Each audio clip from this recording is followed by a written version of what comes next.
Let's move on to some 3A football. Let's start with Luers at Concordia.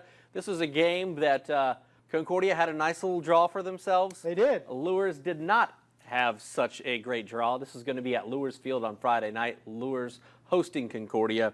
What do you see as the big key in this one? Because you're talking about, they met earlier in the season, and it was 34-16 Concordia. That was in week 4.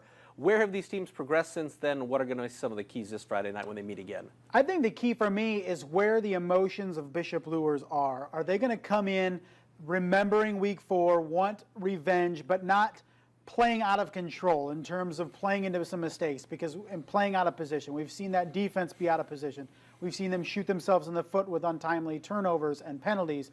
Are they so emotionally invested in getting revenge and beating Concordia that they're just not playing good football? And I think they've gotten some confidence over the last couple weeks in knocking off Northwestern and Peru.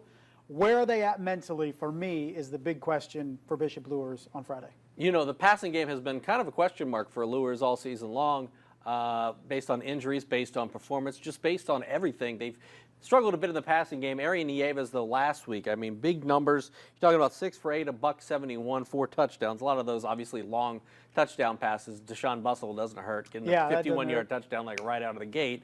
But their passing numbers are looking better. How dangerous does that make them now? Because you've got Hambright, you've got Charlton. Those guys can run the football. They're known commodities. And now the aerial attack seems to be playing as well as it has all season long. Yeah, getting Nieves back and a healthy Arian Nieves really is very dangerous for Bishop Luers, because when he's healthy, he can move the pocket a little bit.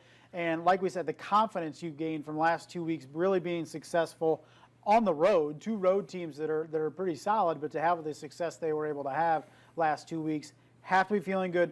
Are they a little bit overconfident, though? We're going to see, because obviously Concordia, a much bigger test on Friday. Concordia has played such good football this season. I mean, they played a good brand of football. They haven't gotten lucky and won a few games. They have beaten teams soundly. They have not made mistakes. Peter Morrison, his numbers every Friday night are impressive in terms of completion percentage, in terms of what they've been able to do with the entirety of their offense. Their running game clicks with Peterson Curligrand, with Marcus Morrow. I mean, they've really got every facet of the game working for them. How do they continue that this Friday night, knowing that the stakes do get ramped up a little bit when you're playing for a sectional championship, and now you're on the road? We're kind of waiting for that week where Concordia is either a little overconfident or not ready to play or looking ahead. And we just haven't seen it yet, right? You know, it's just week by week. It's a business-like atmosphere at Concordia with that football program right now. And their next objective is beating Luers again and winning a sectional championship. So we can kind of think, well, at some point, these teenagers are going to look a little ahead or just get a little cocky and not take a team seriously, and it hasn't happened yet. But you can definitely be sure that they're going to be ready to play. They know if they come out flat against Bishop Luers, much like what Luers was able to do against Northwestern and Peru, you could be down 14 points within a couple minutes. Biggest factor in this game in your eyes? For me, it's that Bishop Luers defense, because obviously Concordia is so successful. You mentioned Peter Morris, and just being able to pick apart defenses at will for most of the year.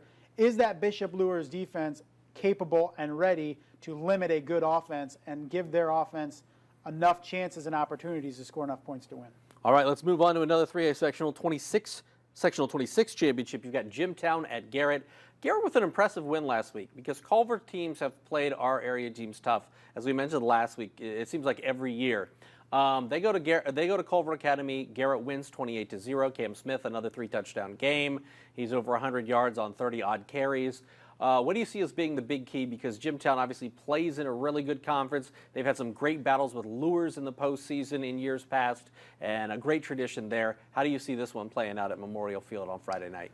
I was surprised with that score. I mean, I thought that Garrett could go there and win, but to win the way they did convincingly and shut out Culver, very impressive. So you have to think the way that mentality of that team right now, they got to be flying high. And Jimtown, a tremendous challenge coming in, but you get them at home, and a lot of momentum now with Garrett. I think we're kind of trying to figure them out throughout the season.